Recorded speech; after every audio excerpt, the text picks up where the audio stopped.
It was another one of those Friday nights. I got home late from work, and as I was tossing my keys in the bowl by the door, I realized my wife, Elisa, still wasn't back. Not unusual lately. She'd gone out for drinks with her coworkers again. Now, I'll be honest, I'm not a fan of her going out without me. But what's a guy supposed to say? Every couple needs a little breathing room, right? A life outside of each other. And to be fair, Elisa was always considerate about it. She'd text when she was leaving work, tell me which bar they were hitting, and most nights she'd be back home before 8. That's why it threw me off a bit when I got her message during my performance review at the office. The 4 of us are grabbing a drink. I'll be home late, my love. It wasn't like her to phrase it that way. And even though she only went out like this once every 3 or 4 weeks, barely anything compared to most, I still felt this weird gnawing in my chest every time. Not because of anything she'd done, but because of me. See, I've got trust issues. Not just with women, with people in general, honestly. Anyone who spends a lot of time at bars without their partner. Anyone who's constantly flying out of town for work. Elisa, unfortunately, does both. And between the two, her business travel is the one that really gets under my skin. You're probably wondering where all this mistrust comes from. Fair enough. I'll tell you a little story, a pretty sad one, if I'm being honest. Maybe it'll give you some context. Maybe it'll even make me look a little less paranoid. I grew up in a bar, literally. My parents owned the most popular bar in a small town just outside St. Louis, Missouri. It wasn't just any bar either. They ran a fancy French restaurant on one side of the building, and the bar on the other side turned into a dance hall every weekend. Folks from all over the county came to eat, drink, dance, flirt, cheat, you name it. I saw everything. And my parents? They were obsessed with teaching me discretion from a young age. That summer, the one when I turned 16, they decided it was my time to learn the business. My brother had started working there at 16. So had my sister. By the time I joined in, my brother was 21, had a hotel and restaurant management degree, and was already running the bar. My sister was almost 19 and had just started college. Me? I got the least glamorous role. I waited tables at the restaurant. I couldn't even step foot in the bar officially. I hated it at first. I was a restless teen who just wanted to hang out with friends, chase girls, maybe earn a little cash for doing the bare minimum. I dreamed of a job where I could flirt with beautiful girls, not lug trays of overpriced duck confit to middle-aged couples trying to save their marriage. But things shifted after about 3 weeks. My whole mindset started to change. God help me. I saw more cleavage in those few weeks than most teenage boys could ever dream of. I saw the infamous little black dress in every variation known to man. A few times, I got so caught up watching the bar from the restaurant doorway that my dad or mom had to physically pull me back inside. One night, my sister working the same shift caught me ogling a woman through the divider and hissed, "Mason, you better get your butt back to your section. You keep staring like that, you're gonna end up in serious trouble." I couldn't help myself. I turned to her and whispered, "But Lisa, that's Mrs. Horton, and she's out with some guy that's definitely not her husband. I swear, she's not even wearing underwear." You think Mr. Horton knows? I was practically vibrating with excitement, thinking about how I'd tell the guys at school. Lisa's face went pale. She glanced behind her nervously and muttered, "Oh, hell." Right then, I felt my dad's hand clamp down on my shoulder, firm, heavy, like a warning bell. "Mason," he said calmly, "come with me, now." And just like that, I knew I was screwed. I looked my sister dead in the eyes and said, "But come on, Lisa, that's Mrs. Horton, and she's out with some dude that's definitely not her husband. I swear to God, she's not even wearing underwear. Do you think Mr. Horton has any clue? Man, I can't wait to tell the guys. This is wild." Lisa's face drained of color. She glanced nervously over her shoulder, then muttered under her breath, "Oh no." That's when I felt it. A huge, familiar hand landed heavy on my shoulder. My dad's hand. Not the playful kind of grip either. This one was firm, unspoken, and final. "Mason," he said, his voice calm but ice cold. "Come with me. Now." He turned and marched right through the dining room, past the waiter station, and straight into his office. I followed, dragging my feet, my chest tight with anxiety. I knew this wasn't just a quick talk. This was going to be one of those life lesson moments you remember forever. He didn't say a word until I'd shut the door and sat down. Then he just looked at me. Long, hard. I squirmed in the chair, stomach in knots. I felt like a criminal about to get sentenced. Finally, he let out a deep sigh and said, "Mason, I should have had this talk with you before you ever stepped foot on the floor. Honestly, I had the same conversation with your brother and sister, and trust me, it doesn't get any easier." I blinked, confused. What did this have to do with Mrs. Horton's lack of underwear? Then he asked, "She's a beautiful woman, isn't she?" I jolted, caught completely off guard. I had no idea where this was going, or why the sudden change of tone. My brain was scrambling for the right answer. He leaned in a little, staring right at me, and repeated the question, "Isn't she?" I swallowed hard and gave a tiny nod. "Yeah, uh-huh." Dad leaned forward, resting his elbows on the desk, fingers intertwined beneath his chin. I'll never forget the look in his eyes, worn, like he'd seen too much and couldn't unsee it. He sighed again and leaned back slowly. Then came the words I'd never forget. Even now, 2 decades later, I can still hear them. "This business, son, is our life. It's how we survive.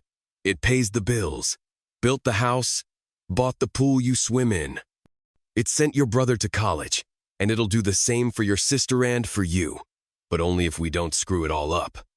I nodded, still unsure where this was going. He continued, "If someone we know walks in here with their family, you smile, greet them by name, help them like any other customer. But there's one very important rule: you do not see anything you're not supposed to see. You hear me?" I nodded again, slower this time. "In this business hell, in life, discretion is everything. You learn to have selective hearing, selective vision. If someone you know shows up with someone of the opposite sex who's clearly not their spouse, you don't flinch. You don't ask questions. You call them sir or ma'am and move the hell on. You don't remember they were here. You especially don't remember what they did or what they wore. And you sure as hell don't talk about it outside these walls." He paused to let that sink in. I could hear my heartbeat in my ears. "This goes for everyone on staff. No gossip, no rumors, no careless slips. If I ever catch anyone spreading dirt about a customer, no matter how juicy or true, I'll fire them. No exceptions. I've had to let go of damn good employees over this." He looked right at me. No smile, no warmth, just the stone-cold seriousness of a man who'd spent his life protecting what he built. "We are known for 2 things: the quality of our food and the way we mind our damn business. I've had to let go of some damn good employees over the years," my dad went on, his voice low but firm, "just because they couldn't keep their mouths shut about what they saw or heard in here. Doesn't matter how good someone is at their job if they gossip about our clients. They're gone. End of story." He gave me a hard look and continued, "What makes this place special, what keeps people coming back, is that they know they can come in here and not be judged. They know their privacy is safe. We serve good food, give great service, and most importantly, we mind our damn business." He let that hang in the air for a moment. Then he softened, just a little. "Look, Mason, you're still young. I know your hormones are out of control, hell. Even at my age, I still notice women like Mrs. Horton when they walk in. Your mom knows I look, and she knows you will too. But there's a difference between looking and making it obvious." He leaned forward, giving me a half smirk. "It's like window shopping. You admire the display, but you don't go trying stuff on. You don't touch. You sure as hell don't talk about it." I cracked a nervous smile, and he nodded, serious again. "You can look, son. You're human, but you must be discreet. Tonight, you weren't. You were obvious. And if you're gonna work in this business, our business, you've got to do better." He paused again, letting the weight of the lesson settle in. "One more thing," he added. "People like Mrs. Horton, they always get caught. Not because someone rats them out because they get sloppy. Gossip starts somewhere, and eventually it spreads. Her husband will hear about it, and if he's like most men, it'll end their marriage." He looked tired now, his voice heavier. "Affairs don't stay secret forever. People cheat, they get reckless, and then someone, usually the kids, ends up paying the price. Divorce is hell on children, Mason. Trust me, we do not want to be the spark that lights that fire." He stood up and nodded toward the door. "Now get back to work, and remember what I told you." I did. I went back out there with my head spinning and my pride bruised, but I remembered every word. I worked in that restaurant off and on all through high school and college. I kept my mouth shut. No gossip, no slip-ups. But what I saw? Man, I saw too much for a kid my age. When I got older and finally started working behind the bar, I began to notice the patterns. The groups that came in for ladies' night or guys' night. The way married people acted when their spouses weren't around. I watched with quiet judgment as they laughed a little too loud, drank a little too much, touched people they shouldn't have been touching. I could always tell who was married. Some wore rings, some tried to hide them, others just didn't care. And so many of them, men and women both, weren't just flirting. They were looking to cheat. Some of them even succeeded, often with other married clients. The hypocrisy was unreal. I treated them all politely, professionally, with the same practiced smile and nod. But inside, I grew bitter.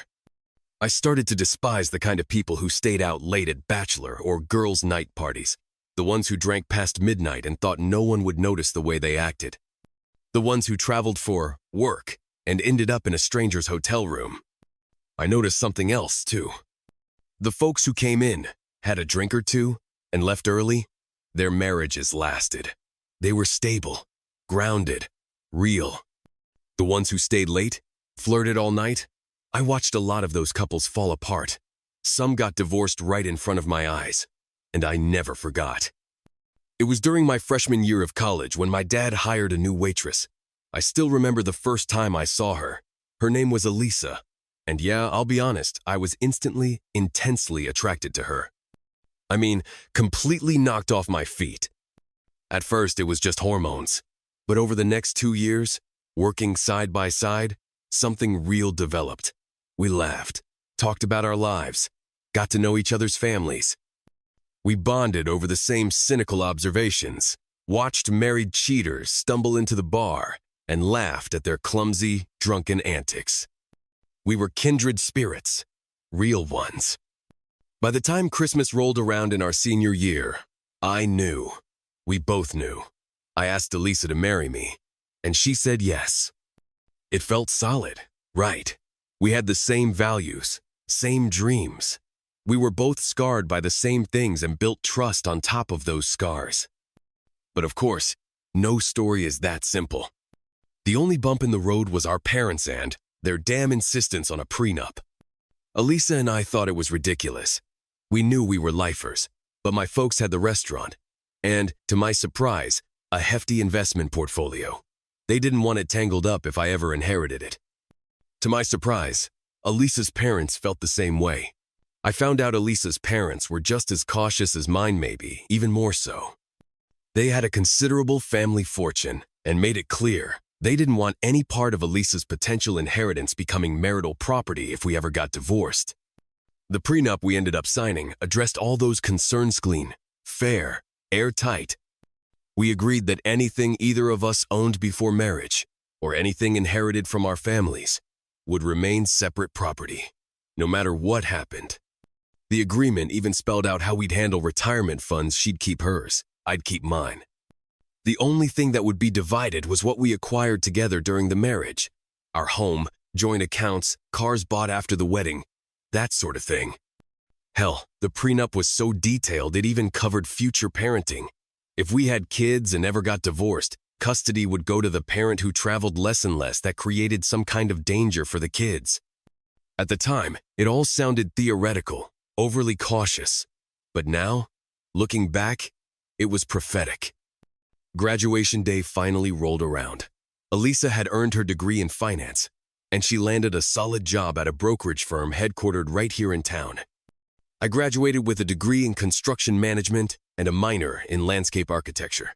I didn't have a fancy corporate job lined up, but I knew I wanted to build.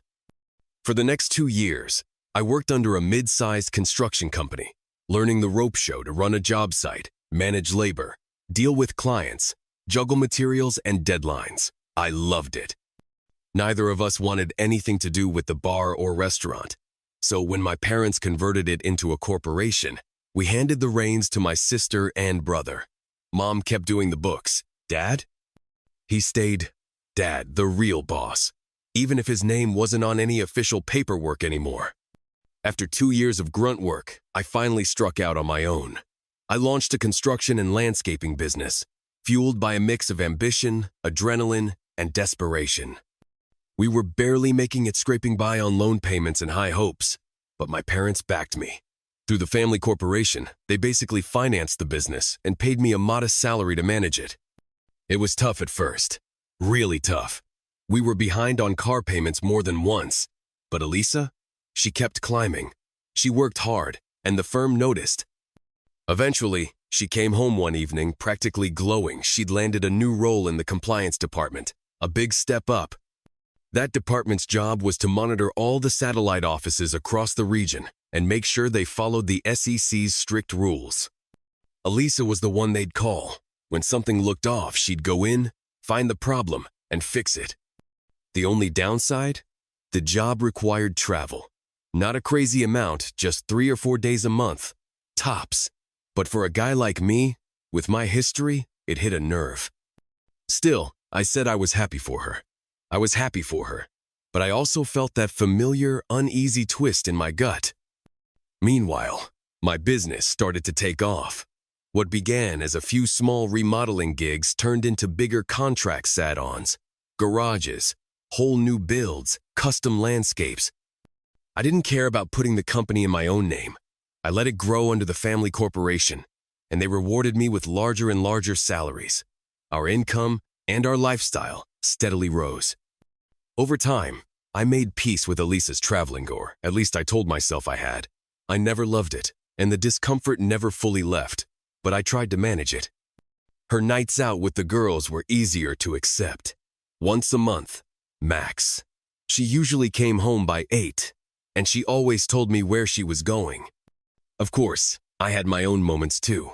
I'd go out for a drink with the crew or my project managers after a long day. Construction's stressful, and sometimes you just need to decompress over a cold beer. But I always left early. 2 drinks, max. I made sure I was home no more than an hour later than usual, even if I was socializing. Unless, of course, Elisa was with me, which wasn't often. Unless Elisa came with me, which she rarely did. After we'd been married for about 3 years, Elisa and I decided it was time to have kids. Our first child, Caleb, was born just after our 3rd anniversary. 18 months later, our daughter Lily arrived. She was tiny at first, but man, she had a presence. As she grew, she had me completely wrapped around her little fingers. By the time she turned 4, she was the spitting image of her mother. Just a miniature version of Elisa Same eyes. Same little smirk when she was up to something. I used to joke that when she got older, she was going to break hearts without even trying. Honestly, I wasn't really joking. Meanwhile, Elisa's career was booming. She'd become the firm's go-to person for dealing with Mess's compliance issues, internal audits, rogue agents, you name it. She could sniff out a violation like a bloodhound and had no issue calling out the guilty. If someone resisted, she'd escalate straight to HQ without blinking. Because of that, a lot of office managers found themselves out of jobs after crossing her path.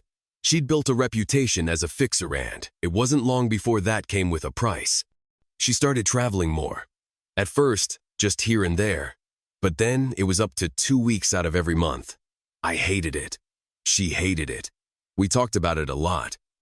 Elisa said it wouldn't last forever, that she was on track to head the whole department in under 2 years. Once she made it to the top, she'd stop traveling. And the raise?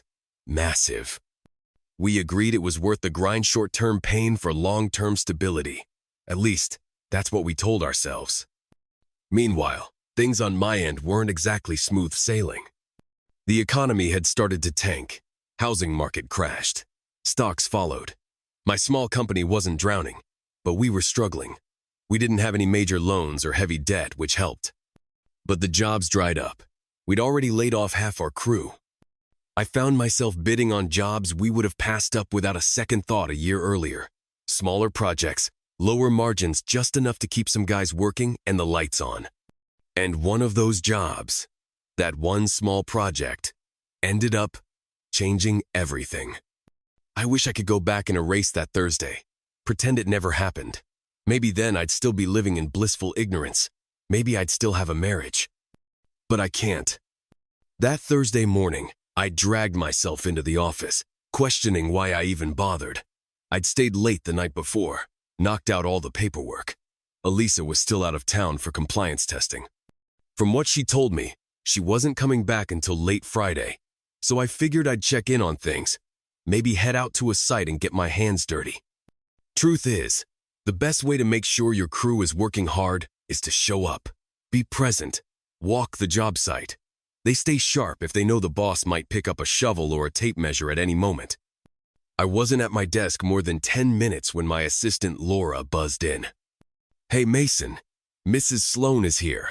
Wants to talk about building a deck and landscaping her backyard. You got time to meet with her?" I paused, considering it. Sounded like a quick job, maybe a couple of days. Nothing flashy, but enough to give a few of my guys something to do and get food on their tables. "Yeah, send her in," I said. I expected someone middle-aged, maybe someone dressed in business casual with Pinterest screenshots and a rough budget in mind. Instead, when Mrs. Sloan walked through my door, I froze. She looked almost exactly like Mrs. Horton. The Mrs. Horton. The first woman I ever obsessed over, the one from that unforgettable night when I was 16, the one who made me learn what discretion meant. And this woman standing in front of me now, she had the same sharp cheekbones, the same dark hair, the same magnetism that made it hard to breathe. I stood there, dumbstruck for a second, mouth half open. Then I shook myself out of it and stood up quickly.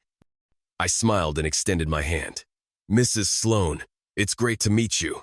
I'm Mason Reed. Laura mentioned you were looking to build a porch, did I get that right?" Then I caught myself fumbling my words and added, "Oh, I mean a deck. Sorry, I'm not usually this scattered. It's just, you remind me so much of someone I knew when I was younger." Thought she just walked into my office. She laughed. A light, almost musical laugh that sent a chill up my spine. Something about it felt familiar. I gestured toward the chair across from my desk. "Please, have a seat. Let's talk through what you're thinking. I promise I'm not usually this scatterbrained.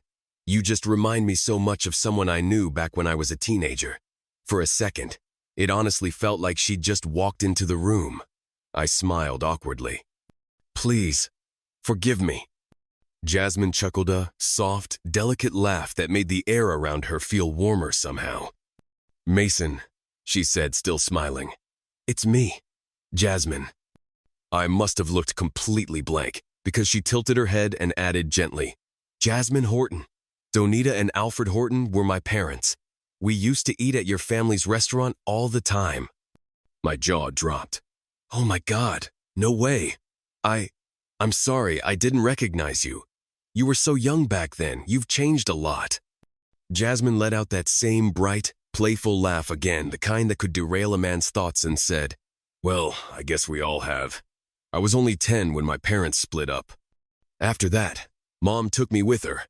And, well, we couldn't exactly afford your place anymore."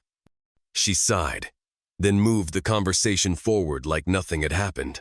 "Anyway, my husband and I bought a house not far from where we used to live. He says we've got enough room to build a nice porch, maybe even a hot tub setup.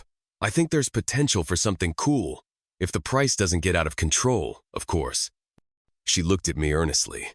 "When I found out you had your own construction business, I figured I'd reach out before talking to anyone else." What followed was a long, easy morning.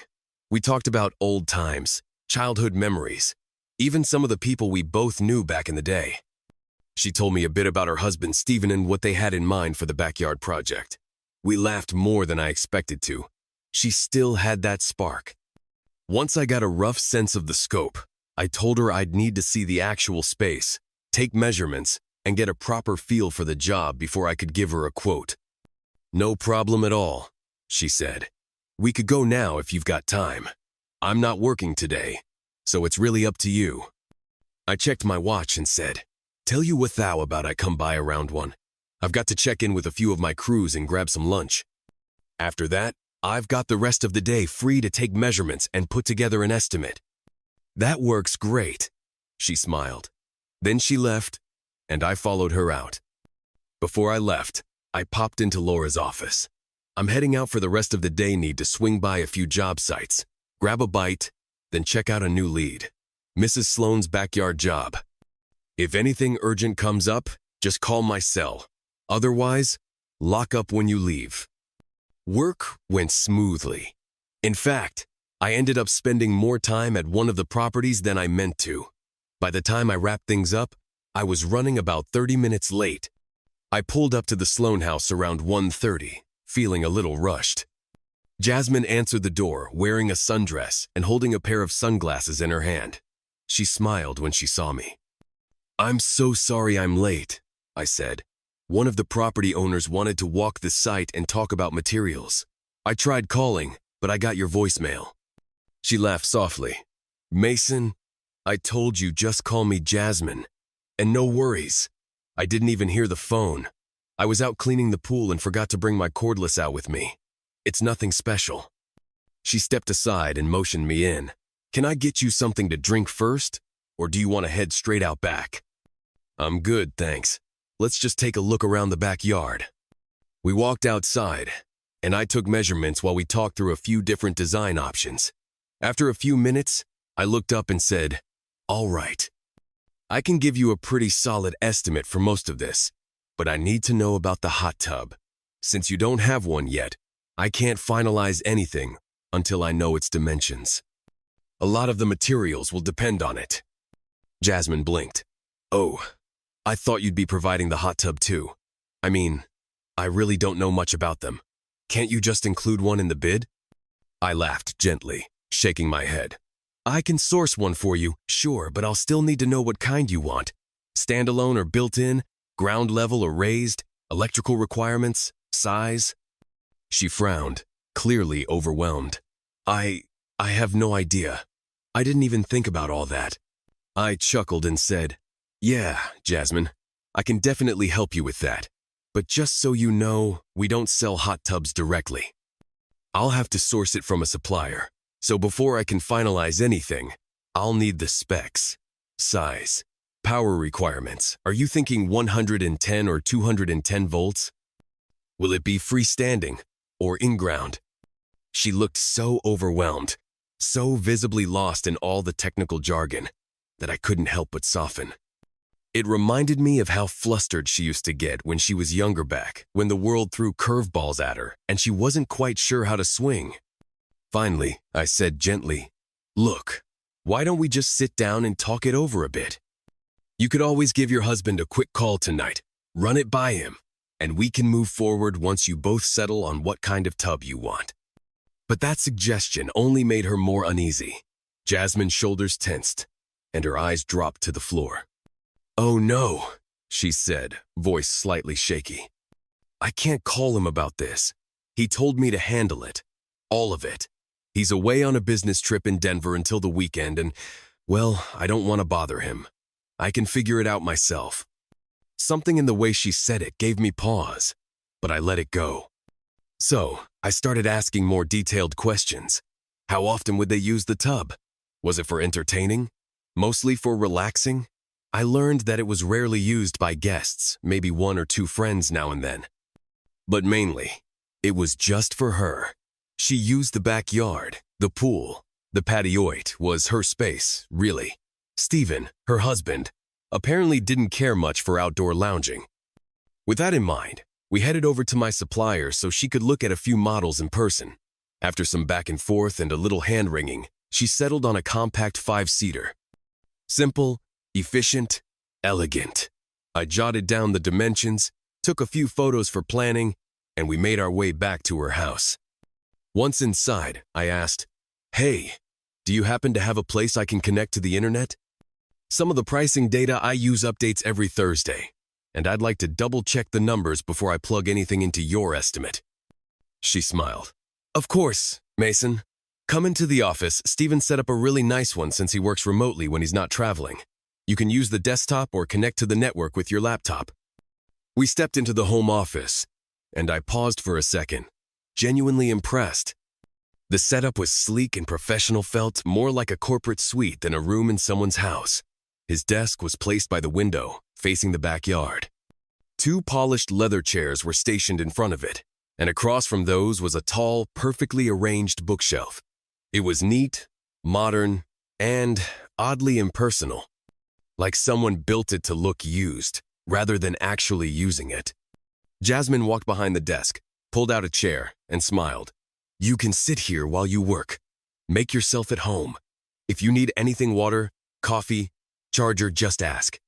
"Thanks," I said, setting my laptop down on the desk. She handed me a DSL cable to plug in, and as I reached for it, something caught my eye, something just behind the cord, a framed photograph. My hand froze midair. I slowly pulled it back, staring at the picture, blinking in disbelief. Then I reached out and picked it up. Jasmine was still holding out the cord, but her smile faded when she saw my face. "Mason, what is it?" she asked, puzzled. I didn't answer right away. My eyes were locked on the image in the frame. "That's my husband," she finally said. "Steven, my pride and joy. Though honestly, I've been trying to get him to swap that photo out for years. He refuses to replace it with a newer one. I mean, it's his ex-girlfriend in the picture. Can you believe that? I'm sick of seeing her every time I sit down to pay bills." She narrowed her eyes slightly. "Mason, seriously, what's wrong? You look like you've seen a ghost." I carefully placed the photo back on the desk and stood up. My throat had gone dry. I turned to Jasmine and said slowly, "Did you say your husband is in Denver right now?" She blinked, still confused. "Yes. Why?" I nodded slowly. "Yeah. I asked because my wife is in Denver too. She's been there all week for work." I locked eyes with Jasmine. "Did you happen to mention to Steven that you were reaching out to me about this project?" She shook her head. Why would I? He told me to go ahead with it, get a quote, hire whoever I wanted. He said, if it comes in under $220,000, just pull the trigger. Why? I took a breath, trying to steady the fire building in my chest. "Because," I said, voice low, "the woman in that photo with Steven, that's my wife. That's Elisa." Jasmine's smile faded. She blinked at me, trying to process what I'd just said. Then she laughed nervously, like she hadn't heard me right. "Oh, that's wild," she said, shaking her head. "You married Steven's ex-girlfriend? That's kind of insane. Small world, huh? We've only been married about 18 months. When did you guys get married?" I looked away, my stomach churning. My palms were suddenly clammy. "Elisa and I have been married for 9 years. Jasmine's face dropped. She stood frozen, blinking rapidly, her fingers tightening around the back of the chair. I continued, "That photo, it's not old. It can't be. I bought Elisa that necklace in the picture a little over 2 years ago for Christmas. And that outfit she's wearing, she bought it for a vacation we were planning the summer after." Jasmine sat down slowly into one of the leather chairs, her face pale. Her voice was barely above a whisper. "I feel sick. He told me it was an old photo. Said it was just some random shot with an ex. But now I remember. That was the day he won first prize at the state Chevrolet show. I remember the trophy. That was just 3 weeks before we got married." She buried her face in her hands, shaking her head. "Damn him. Damn him." "Jasmine," I said softly, trying to think clearly. "Hold on a second. Let's not jump to conclusions. I've seen a lot of things working in my parents' restaurant taught me not to react to first impressions. You know how many affairs I watched play out from the other side of a dining room? I learned early that if someone's cheating, they always get caught. Always. So maybe this looks bad, but we don't know anything yet. She looked up at me, tearful and confused. All we really know is that Stephen and Elisa were together in that photo. Hugging, looking cozy, yeah. But it could have been innocent. Maybe they just ran into each other. Maybe they dated way back and stayed friendly. The photo is from about 18 months to 2 years ago. That's not ancient, but it's not yesterday either. Jasmine let out a long, shaky breath. Yeah, but you're older than me, right? So is Elisa? Yeah, I nodded. Elisa's not even 31 yet. And you're, what, 27? Stephen's 29, she said. I did the mental math. Okay, so it's possible they knew each other in their late teens. But Elisa and I started dating at 18. We worked together at my dad's place. And I know the names of every guy she ever crushed on back then. Stephen's not one of them. But still. I stood up and paced a little. What should we even do? If we ask them, they'll deny it. Even if it's innocent, they'll think we don't trust them. And if they are cheating, then asking will just make them more careful. They'll shut down or go deeper underground. Jasmine sat quietly for a moment, then nodded. You're right. Damn it, you're right. I feel like I need answers, but I don't want to tip them off. Same, I said. Until today, I would have said I trusted Elisa with my life, implicitly. But now, I just don't know. We sat in silence for a few more seconds, both chewing on the weight of what we'd stumbled into. Then finally, we agreed on a plan. We would keep quiet. We wouldn't say a word to Stephen or Allison, not a hint. Jasmine wouldn't mention anything to her husband about our conversation. We'd act normal. And in the meantime, we'd hire a private investigator. Quiet, discreet, professional. The next morning, Jasmine and I met with the security company we used for our construction sites. They referred us to the investigation firm they trusted. We went together, sat down with their team, and explained everything. We signed a contract, handed over 2 checks to cover the retainer splitting the cost down the middle. Jasmine even wrote her check under a shortened version of the company's name so if Stephen ever asked, she could say it was a deposit for the deck project. And as for me, I used a business account to pay for the investigator. Elisa never had access to those books, never saw the statements or receipts, so I knew I was in the clear. Worst case, I just reimbursed the company quietly. A small price to pay for peace of mind. 3 weeks later, Jasmine and I sat down in a plain beige office across from the lead investigator. He had a calm, almost cheerful look on his face. Mason, Jasmine, he said, folding his hands. I have to say, this is actually good news. We couldn't find a single piece of evidence that your spouses are having an affair or that they're even connected. I blinked. What? He nodded. We've had people shadowing both of them every day after work. There's been no communication, no meetings, no strange behavior, nothing suspicious at all. The only thing out of the ordinary, he added, was last Friday. Mrs. Reed, your wife, and a few of her co-workers went out after hours. They hit up a few bars in St. Louis. Harmless stuff. Everyone danced a little. Elisa danced with Stephen once, but it was entirely appropriate. Respectable distance, no touching, no lingering hands, definitely no kissing. And after the dance, they didn't talk again. Not a word. I leaned back in my chair, breathing out slowly. My chest felt both lighter and heavier at the same time. I glanced over at Jasmine, who looked just as stunned. Maybe it had all been in my head. The paranoia, the suspicion. Maybe growing up around cheaters, liars, and barroom trysts had permanently messed with my ability to trust people, even the woman I loved. I checked phone logs. Nothing. No unusual calls or texts. Jasmine and I even went as far as to plant cameras and small voice recorders in Elisa's purse, her car, and in our home. Everything was clean. Spotless. Finally, I let out a long sigh. I guess we were wrong. This whole thing, all this worry, it was in our heads. Damn. You have no idea how relieved I am to hear this. But also, God, I feel like such an asshole for ever thinking Elisa and Steven would do something like that. I looked down at the floor. Let's stop. Just let it go. But then something clicked in my head. Wait, I said, sitting up. Jasmine, didn't you tell me Steven's going to San Antonio next week? She frowned, puzzled. Yeah, he is. Why? Because 2 weeks ago, Elisa told me she had a compliance trip coming up. I can't remember where exactly, but I think it was Austin. Jasmine's eyes widened slightly. Depending on where they land, Austin and San Antonio are maybe an hour apart, I continued. We've already established they haven't met around here, so maybe their rule is to keep things far from home. But if they are cheating, this would be the perfect setup. She nodded slowly, tension creeping back into her face.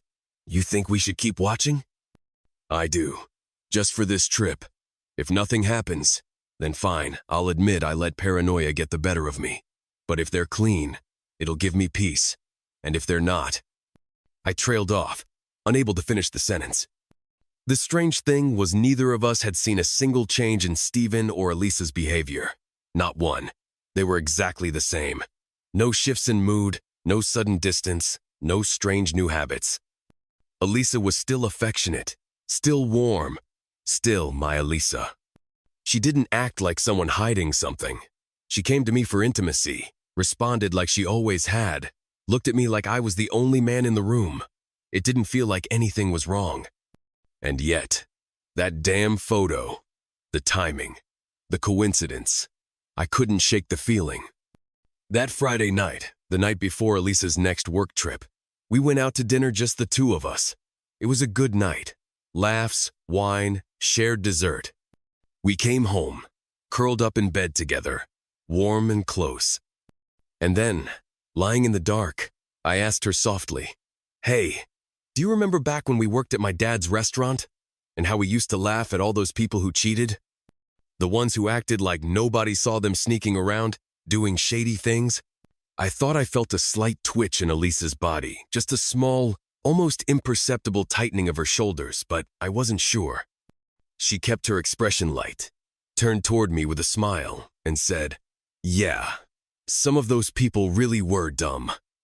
Her voice was casual, but something about the way she paused made the room feel a little colder.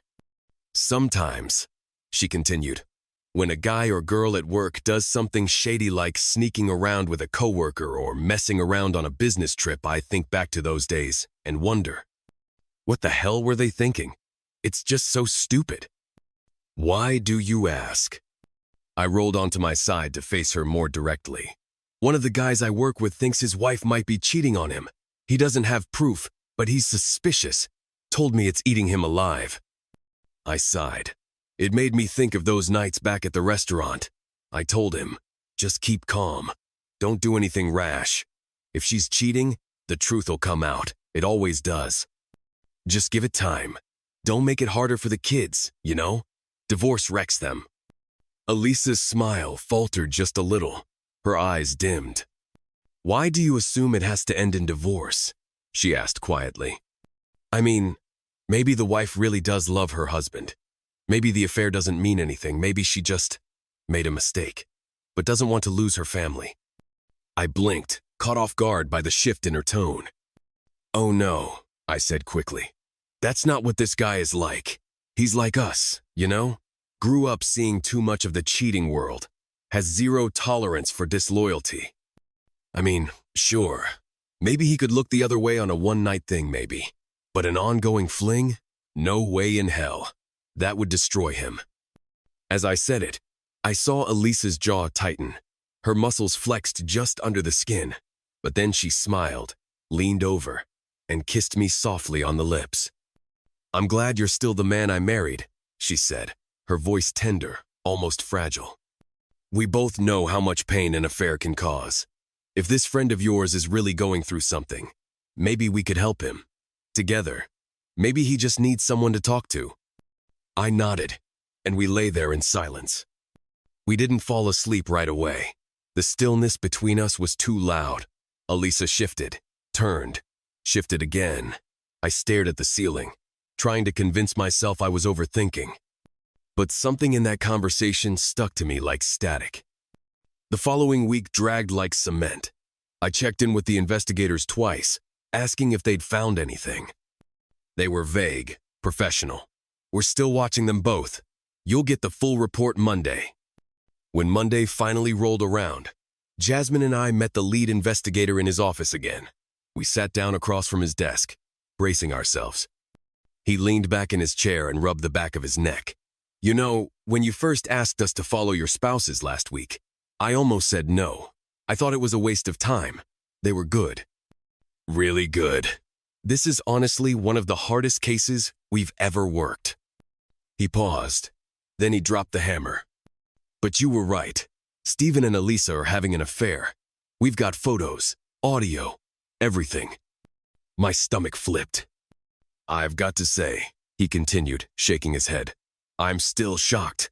If we'd only followed them in St. Louis, we wouldn't have found a thing. They don't meet here. Not even a glance between them. He opened a folder and pushed it toward us. From what we recorded, they only meet 3 or 4 times a year and always in cities far from home. They act like it's a coincidence when they run into each other, like they just happen to be there on business. They work hard to keep up the appearance that they're just old friends bumping into each other. He looked us both dead in the eyes. But what we found wasn't just cheating.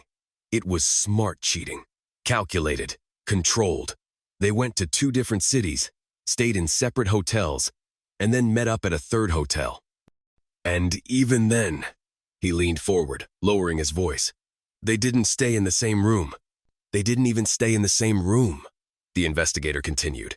They each rented separate rooms at different times, but they were adjoining, connected by a private door. Very deliberate.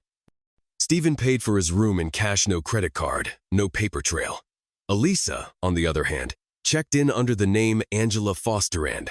She had a government-issued ID and credit card in that name. The address she used was in Washington, Missouri. I felt a cold wave hit my chest. Foster. Elisa's maiden name is Foster. Victoria Angela Foster. Jasmine, stunned beside me, muttered. And Stephen's middle name is Allen. I rubbed a hand down my face. Well, I guess that's it. Game over. I'll call a divorce attorney as soon as I can get someone on the phone. Jasmine looked like she wanted to say something, but the investigator held up a hand. Wait, there's more. Normally, I wouldn't even mention this next part. But in this case, I just can't shake the feeling that something's off. I mean, yes, they slept together. Twice, the whole week. But it doesn't feel like your typical affair. He leaned forward, his expression tight with confusion. We've got hours of taped conversations from the room. Most of them are completely normal. Mundane, even. Some of it sounds more like 2 coworkers planning a heist than 2 lovers on a getaway. I want you to listen to something. He slid a small recorder across the desk and hit play. I sat in silence, heart pounding, as I listened to my wife's voice fill the room. You know, Stephen, she said, I'm starting to think we need to end this. Her tone was thoughtful, not emotional, just resigned. We've been doing this for 6 years now. And yeah, we've had our fun. We proved what we set out to prove, that we're the exception, that we can be smart about it. But let's be honest, the sex? It's not even that great, not compared to what we have with our spouses. There was a pause. Then she continued, her voice dropping. Something Mason said Friday night, it's been stuck in my head. We talked in bed about what we used to see at his dad's restaurant. The cheaters. The ones who always got caught. He reminded me of what we always used to say, no one thinks of all the variables. No one covers everything. Eventually, every cheater makes a mistake. She exhaled. I'm still nervous about Denver. That was the first time we were in the same city. It felt reckless. We should have stuck to the plan, meet in neutral cities, stay in different hotels, travel from separate directions, keep it discreet. There was a rustling sound. Maybe she was shifting in bed. I know it's a pain booking 2 rooms and only using 1, but that's how we stayed invisible. I mean, come on, we did it. We proved that smart cheaters can win the game. But now, I don't want to lose Mason. I love him. God, I love him so much. Another pause. I could hear the tremble in her voice now, small and real. After the first few times, the only real thrill I got from this whole thing was the planning, the scheming, creating fake identities, setting up trips, running the logistics. It became like a high. Better than any damn Sudoku or puzzle. But the sex, honestly, it just dulls the edge now. She laughed lightly, a sad little sound. Don't give me that look. You know exactly what I mean. You told me yourself in Denver every time you went back to your hotel. You felt emptier than when you left. The investigator hit pause. He looked at us, eyes narrowed. That was the strangest part, he said. And I've heard some weird shit in this line of work. I mean, yes, they cheated, no question. But this didn't feel like passion, or obsession, or love. It felt like a project, an experiment, a long, drawn-out game between two people trying to outsmart fate. He let out a long breath, and I can't figure out why. I can't wrap my head around it, the investigator said, shaking his head like he was trying to clear fog from his brain. Then he stopped speaking, looking directly at me. That's when I started laughing. It wasn't joy. Not even close. It was one of those tired, bitter, half-crazy laughs that slips out when your brain finally hits overload. He looked confused. Jasmine looked like she was holding her breath. I pulled myself together and wiped the corner of my eye. I'm sorry. I'm really not laughing because it's funny. I'm furious, honestly. But there's something in that recording you don't know, something that, once I explain it, will make this whole thing make a hell of a lot more sense. I leaned forward and laced my fingers together. A few years ago, Elisa and I were hanging out with some friends, other couples we'd known a while. One of them, a close friend of ours, had just gone through a nasty divorce. His wife cheated on him for 4 years before she got caught. One dumb slip-up and the whole thing unraveled. I looked at Jasmine. She was still and listening, hanging on my every word. That night, we ended up in this deep conversation about cheating, how people get away with it, how they don't. It turned into a whole philosophical debate. We started remembering all the stuff we saw back when we worked in my dad's restaurant. Elisa and I had always believed back then that no one gets away with it forever. Everyone gets caught. But that night, I shook my head. She argued the opposite. Said if someone was smart enough, methodical enough, disciplined enough, they could pull it off. Long term. She was convinced that if you could avoid the usual mistakes, no calling from home, no paper trails, no emotional entanglement, you could get away with it indefinitely. I exhaled hard. I told her that was bullshit, that even the smartest cheater eventually makes one small, stupid move and it all comes crashing down. Maybe not for years, but it happens. Always. I looked down at my hands. We both dug in. The argument dragged on for weeks. She kept dropping little comments about smart cheaters and beating the odds. At the time, I thought she was just pushing buttons, being theoretical. But now, I sat back in the chair, shoulders heavy. I think that was the start. I think she had already started something with Steven, or was thinking about it, and that argument became a challenge. I think she made it her mission to prove she could do it, to prove me wrong, that she could cheat, keep control, and never get caught. I glanced at Jasmine, and maybe she could have, if she'd ended it sooner, if she hadn't gone to Denver, if she hadn't kept that damn photo in Steven's office. But she didn't, and now she won't get away with it. A long silence followed. Jasmine and I were back in the same place, again physically and emotionally sitting together in the waiting room of yet another painful realization. After a moment, I said, "Well, we split the cost of the PI. We might as well split the legal bill too." Jasmine gave a small nod, not quite smiling. We scheduled a meeting with a divorce attorney together. When we walked into his office, the attorney looked up from his file, puzzled. "Mr. Reed," he said, glancing between us. "And Mrs. Reed?" I gave a dry grin. "No, sir, that's not it. I'm Mason Reed, and this is Jasmine Sloan. Our spouses Steven and Elisa have been having an affair. We hired a private investigator together." Now we figured. Might as well split your feet, too. Attorney George Spaulding raised his eyebrows, then nodded slowly, gesturing toward the leather chairs across from his desk. Well then, he said, please have a seat. Let's talk. I handed him a folder with the investigator's report, the photos, the audio, logs everything. Before he could even crack it open, I said, I don't think my case will be complicated. Everything's documented. I brought a full list of what Elisa and I own, along with the prenup we signed before we got married. It outlines everything: property, assets, pensions, even custody if we have kids underage. All I want is a divorce on grounds of adultery, and to settle according to what we already agreed years ago. George looked at the folder, then at me. And Mrs. Sloan? She doesn't have a prenup, I said, glancing at Jasmine. So her situation may be a little more involved.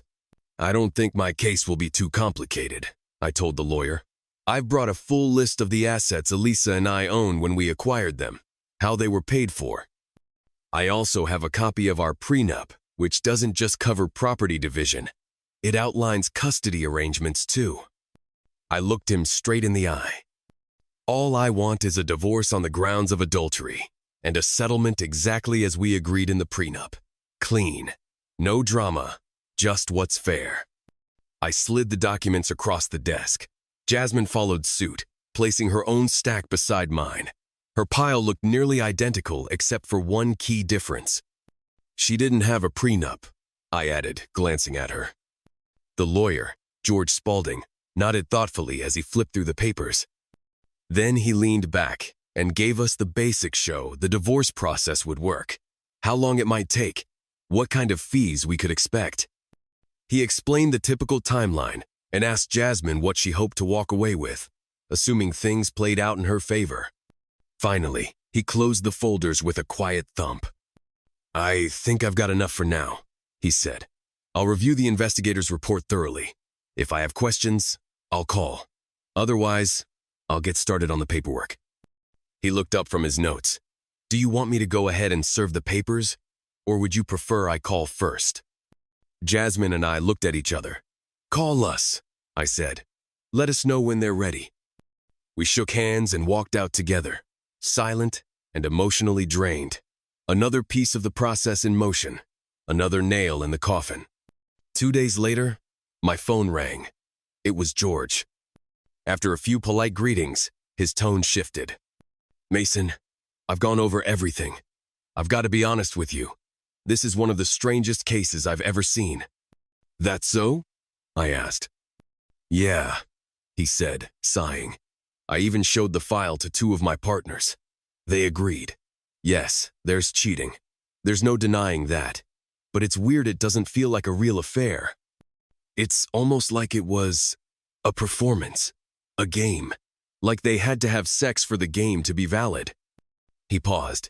Mason, are you sure you want to go through with this? I mean, based on everything you've told me, you two had an amazing marriage. No fights. Great intimacy. Mutual respect. Honestly, it almost sounds like you were playing along without realizing it. Like she was proving a point. And now you're left with just one move left on the board. I leaned back in my chair, eyes fixed on the ceiling. You listened to the tapes, right? I asked. I did, he said. She told Steve they needed to stop, that it was just a game, that it never meant anything. So, can't you forgive her? I rubbed my temples, then spoke slowly. George, I've asked myself that question more times than I can count.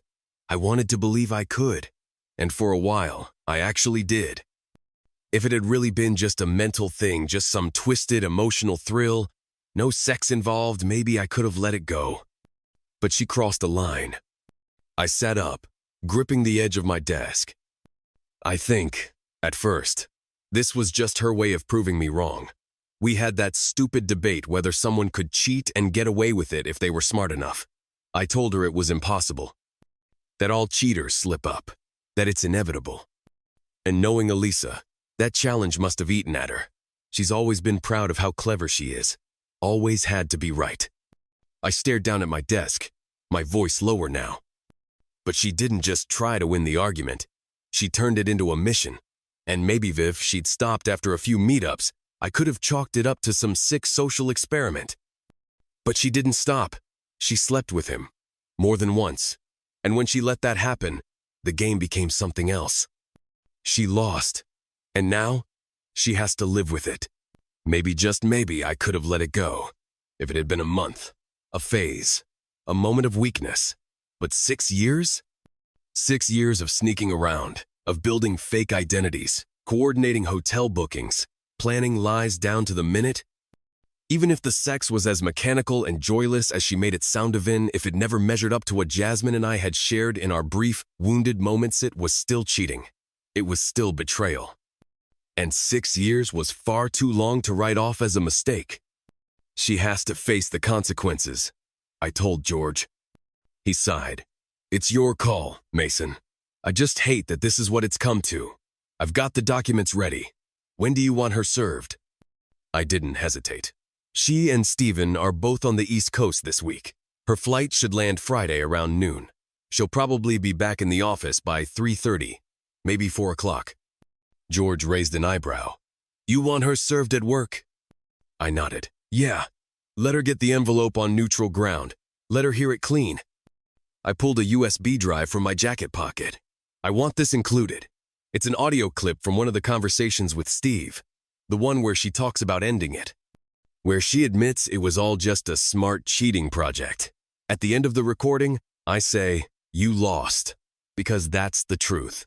Every cheater slips. Eventually, they all get caught. Friday morning, I called my crew into the office before they headed out to the job sites. I told them the truth. Elisa and I are getting divorced, I said. She cheated. It's over. I don't want her involved in anything business-related anymore.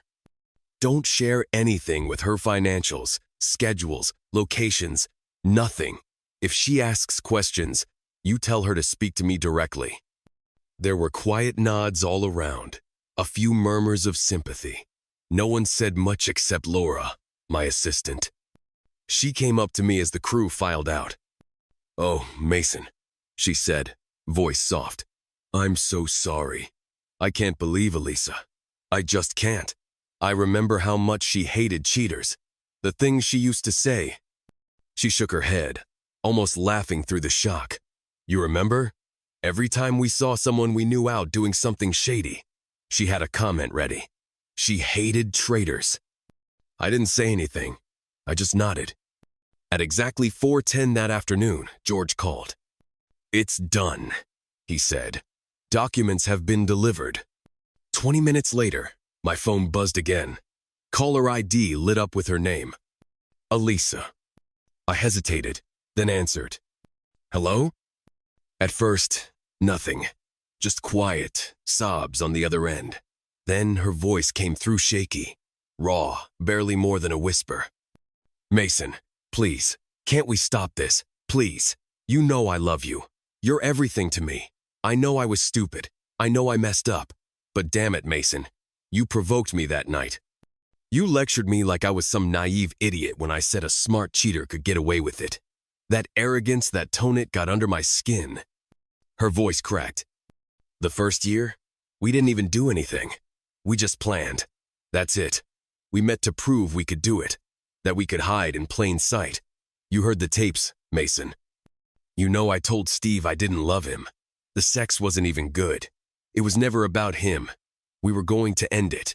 Please don't throw everything away. She paused, then added bitterly. I still can't believe you actually found out.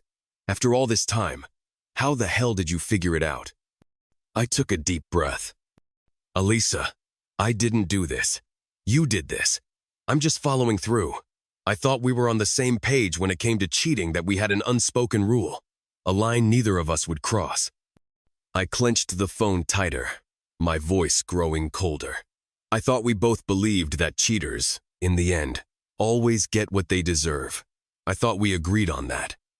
But now I just keep asking myself, how? How could you do this? How could you turn that belief, what we built our marriage on, into some twisted game? And then, despite myself, I felt a flicker of sympathy. I decided to tell her the truth. to explain how I discovered the affair. Elisa, I said gently, I never planned to tell you this, but maybe you deserve to know. I caught you, Elisa, and now I think it's time you know how. I leaned back and stared out the window as I spoke, keeping my voice steady. You were right about one thing. You never should have gone to Denver together. That's where it started unraveling. That Thursday, just before you flew back home, I was in my office when Jasmine Sloan walked in. She wanted a quote for a backyard project deck, landscaping, maybe a hot tub, simple stuff. She let me use her husband's home office to pull up supplier prices. That's when I saw the photo. There was a long silence on the other end of the line. It was you, I said quietly. You were standing next to Steven, holding that ridiculous trophy from the classic car show. Jasmine told me you were one of his old flings. I almost believed it. I tried to, but something felt off. In that picture, you weren't some teenage girlfriend. You looked exactly how you look now. Your hairstyle, your makeup, the necklace you wore, that necklace the Christmas I bought it 2 years ago. And the outfit? You picked that for our summer trip to Lake Geneva. Elisa didn't say a word. I almost wrote it off, almost chalked it up to coincidence. Maybe you dated him before we were together and bumped into him at the show. But then Jasmine and I got talking, and she mentioned that Steven had been in Denver that same week. You told me you were in Denver too. I paused, let the weight of the realization settle between us again. That's when Jasmine and I decided to hire a private investigator. We tracked you both for a month, and for a while, there was nothing. You went to work, came home, same old routine. Aside from that one dance at your friend's party, there was no contact. We were ready to stop. We were going to walk away from the whole thing and chalk it up to a coincidence. Just bad timing. But then I remembered something else.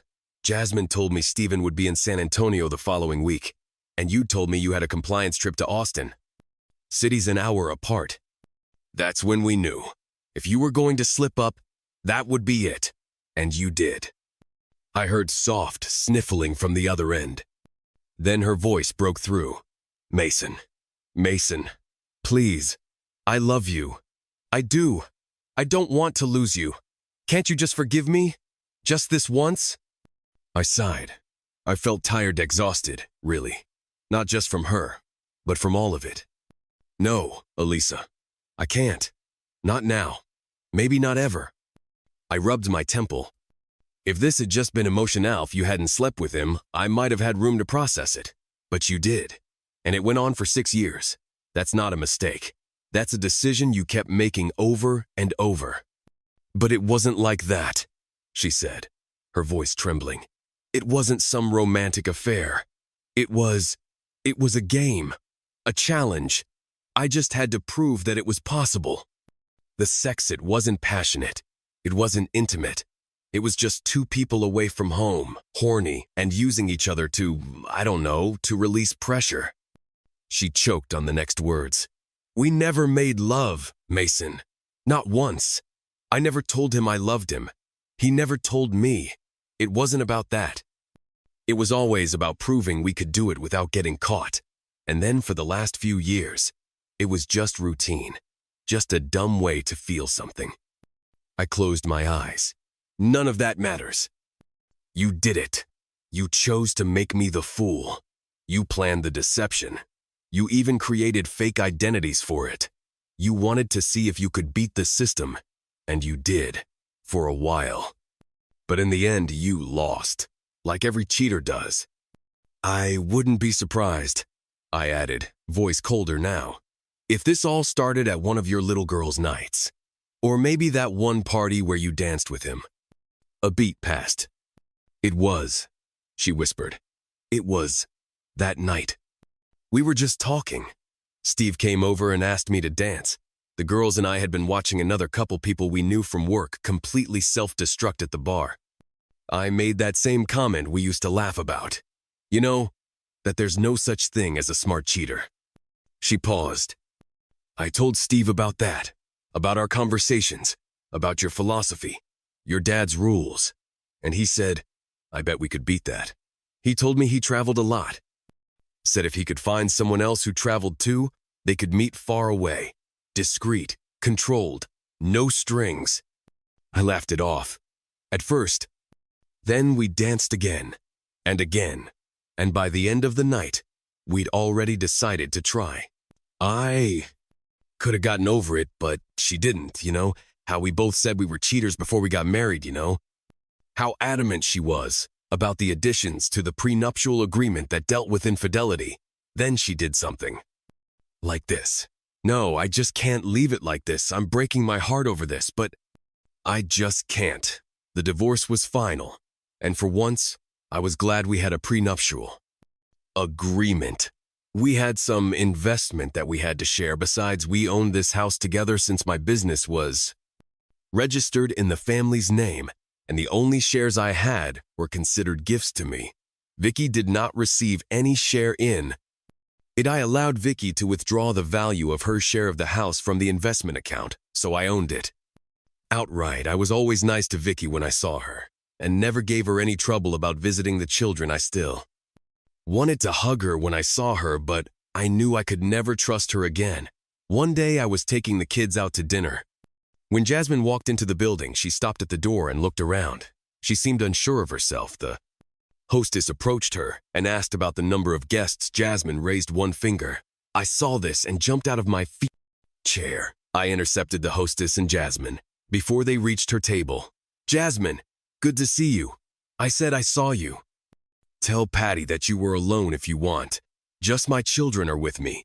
We could sit at the same table. Jasmine looked at me for a moment, then smiled.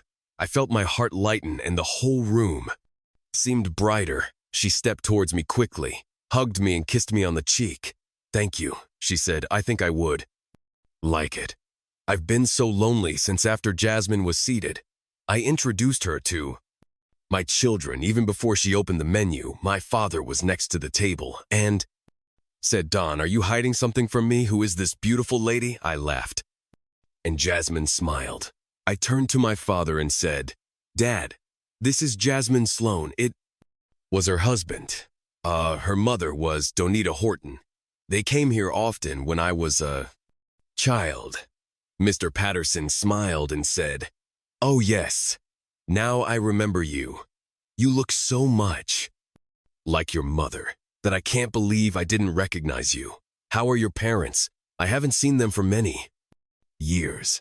Jasmine looked at Mr. Patterson and said, I guess they're both okay. Sometimes I talk to my dad on the phone after the divorce. He moved and is now in Kansas City. I see my mother a couple of times a month. She lives north of the city. Well, I hope you have a good time tonight. I hope that now that you remember where we are, you will come back here more often. After Jasmine placed her order, I asked, How are you doing? I wish I had called more, but summer is my busiest time of the year, although I probably use that as an excuse. I could find the time. I'm really sorry. Oh, don't be stupid, Jasmine said. I know that you are busy, and I didn't call you either. In fact, I'm here tonight to celebrate. Steve finally gave in, and today my divorce was final. We had to sell the house, and we split everything 50/50 because of this. He fought child support and got a divorce, but since he was the one who didn't want me to work, I could have moved past it, I said to Mona. If she'd just stopped before it got physical. We always joked that we were both cheaters in theory, not in practice. And she was the one who insisted on the strictest infidelity clause in our prenup. She practically wrote that part herself. I looked down at the kids playing in the pool, their laughter echoing around us. But she crossed that line, I said. And no matter how much it's tearing me apart, I can't just pretend it didn't happen. I can't live in a marriage where trust is dead. The divorce was finalized a few weeks later. And for once, I was genuinely glad we'd signed that prenup. There were a few investments that had to be split, and we jointly owned the house. But my business registered under the family's corporate name was off limits. The shares I held were technically gifts from my parents, so Elisa couldn't touch them. I allowed her to cash out her half of the house's equity from our investment account, leaving me the full deed and ownership. Whenever we saw each other, I was civil, respectful, I never gave her grief about visiting the kids or taking them out. I even smiled sometimes. But deep down, I couldn't look at her the same. I still had the reflex to hug her when we crossed paths, but I'd force myself to hold back. That part of me was gone, the part that trusted her. Then, one evening, something unexpected happened. I was out at a family-style restaurant with the kids, just trying to have a peaceful dinner and not think too much. That's when I saw her, Jasmine. She walked through the entrance, pausing near the hostess stand, glancing around the dining room like she wasn't sure if she should be there. She looked smaller, somehow alone, uncertain. The hostess walked over and asked how many would be dining. Jasmine held up one finger, quietly. I stood up so fast, my chair nearly tipped over. I intercepted them before they could walk to a table. "Jasmine," I said, smiling as I approached. "Good to see you." She looked surprised, then relaxed. "Mason." "I saw you motion for one. My kids and I are here if you'd like. We could sit together. No pressure, of course." Her eyes softened, and for a moment, she looked like she might cry. Instead, she smiled and nodded. "Thank you," she said, pulling me into a warm, familiar hug. "I think I'd really like that. It's been a lonely stretch." We walked back to the table, and I introduced her to my kids, who greeted her with the kind of shy politeness kids reserve for adults they instinctively like. Before she even opened her menu, my father wandered over to check on us. He paused mid-step, eyes narrowing as he looked at her. "Mason," he said with a grin, "are you hiding something from me? Who's this beautiful young woman?" I laughed, and Jasmine beamed. "Dad, this is Jasmine Sloan," I said. "You remember her family? Her mom was Danita Horton. They used to come to the restaurant all the time back when I was a kid." Recognition dawned on his face like the sunrise. "Oh my God. Yes. Now I see it. You look just like your mother. I can't believe I didn't recognize you." Jasmine smiled gently. "Thank you, Mr. Reed. My parents are okay, I guess. I talk to my dad now and then. He moved to Kansas City after the divorce. I still see my mom a couple times a month. She's up north." He nodded and placed a hand on her shoulder. "Well, I hope you have a good time tonight. Now that you remember where we are, you better start coming in more often." After he walked off, I turned back to her. "How are you holding up?" I asked. "I know I should have called more, but summer's crazy busy for me." "I know," she said, waving it off. "You've got your business, and I didn't call you either. Honestly, it's fine. I'm actually here to celebrate." "Celebrate?" She nodded. "Steve finally caved. My divorce was finalized today." She took a breath. "We had to sell the house, split everything down the middle. He fought me on child support, of course. He didn't want the divorce, but he was also the one who didn't want me to work." "I eventually won," Jasmine said with a small, satisfied smile. "It wasn't easy. I had to rent a tiny, dumpy apartment for now. But once I find a job, I'll get a better place. Something with actual light switches that work and a fridge that doesn't hum like a tractor." We both laughed quietly. After dinner, the kids grew more and more restless, bouncing in their seats, poking each other, barely pretending to sit still. Jasmine and I, on the other hand, kept talking. The conversation had shifted from heavy to light, from guarded to warm. At some point, without even noticing, we ordered a second bottle of wine. Eventually, I glanced at my watch and chuckled. I think I better get going before these two tiny tyrants get us kicked out. Jasmine smiled, eyes soft. "It was really good seeing you again, Mason. I'd love to do this again sometime." "Yeah?" I asked. She nodded. "I think I can afford it now." She waved over the waitress and asked for the check. The waitress smiled and said, "Actually, both bills have already been taken care of." I laughed. "That old man," I muttered. "I swear, he's still trying to play matchmaker. I usually cry about the bill and he knows it. He's setting us up." I pulled out my wallet anyway and left a generous tip. Then I stood and turned to the kids. "All right, rascals, go say goodnight to your grandparents. Time to head home." I turned back to Jasmine and offered my hand. May I escort you to your chariot, my lady? Jasmine grinned and slipped her hand into mine. You may, good sir. As we waited for the kids to return from their goodbyes, I glanced at her and said, You know, I really didn't want this night to end. Before you showed up, all I was looking forward to was sitting by the pool, unwinding, maybe just staring at the water until the silence took over. I was okay being alone with the kids, but now, she tilted her head. Me too. Except, we don't have a pool at my apartment, and I don't have kids to distract me. It's still early, I said gently. Would you maybe want to come over? Just hang out for a bit after I put the kids to bed. She gave a quiet nod. Yeah, I'd really like that.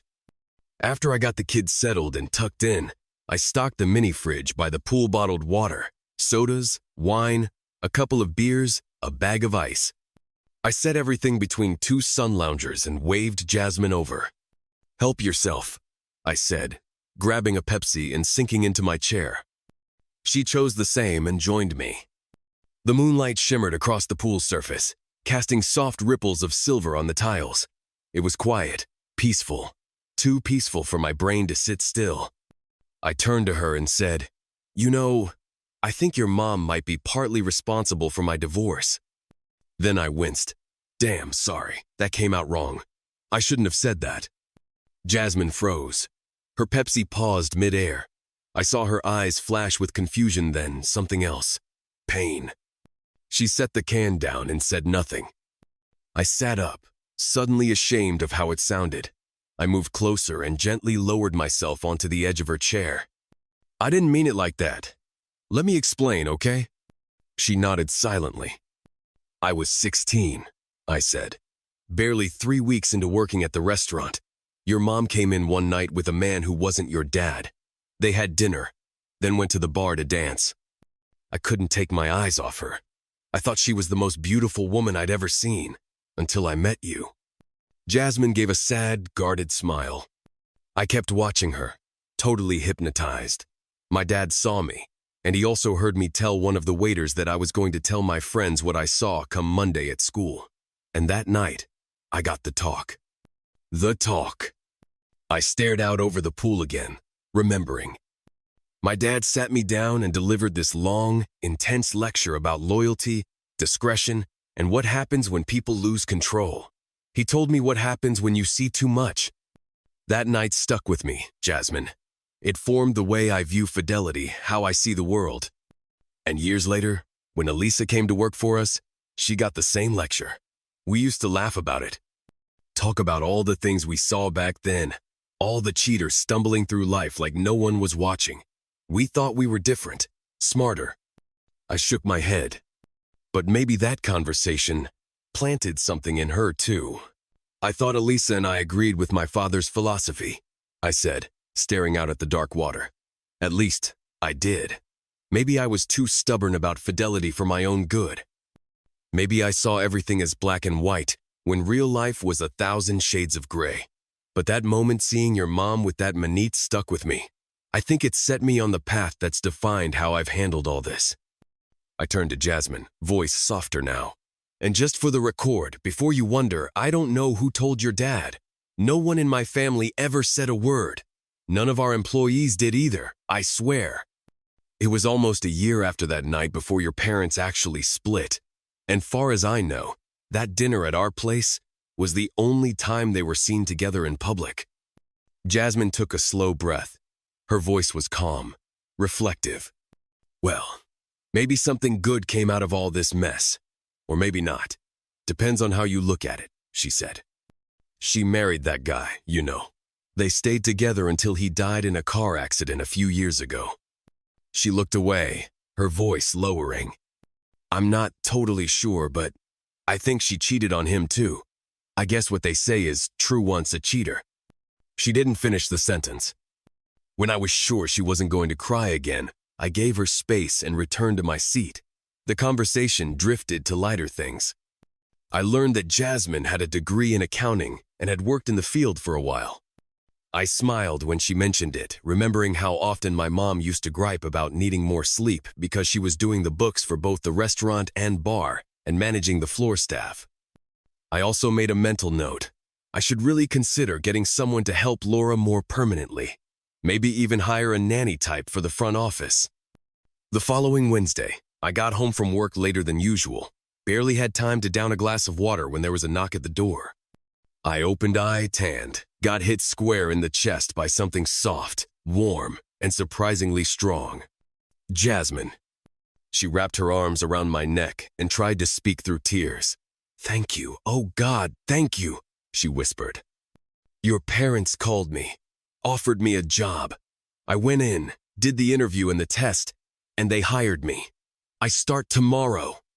She was crying now, full on, but this time with relief. "They're paying me too much," she said, laughing and crying all at once. I just hugged her tighter and ran a hand through her hair, feeling that same lightness in my chest again. Over the next few months, things changed between us, subtly at first, then all at once. We started seeing each other more, sometimes 5 times a week. I took the kids out for dinner often, and somehow, the timing always worked out that Jasmine was free to join. We never called it a routine, but it quietly became one. By the time Christmas rolled around, we were already inseparable. She was invited to Christmas dinner with my family, and no one even blinked. On New Year's Eve, Jasmine and I both helped with the party at the restaurant. We were supposed to be helping, anyway. My dad and siblings constantly joked that we were useless, that every time they needed us, they found us hugging or sneaking kisses behind the service doors. But it was all in good humor. By then, it was understood. Wherever one of us went, the other followed. Valentine's Day arrived, and it was a big night at the restaurant. Naturally, Jasmine and I were both working again. The place was packed, the kitchen was slammed, and the bar was barely keeping up. But once things started winding down and most of the customers had filtered out, I stepped away for a moment. I found Jasmine in the dining area, clearing a table. "Jasmine," I said, smiling, "could you come to the bar for a minute? The band's on break, and I need a hand with something on stage."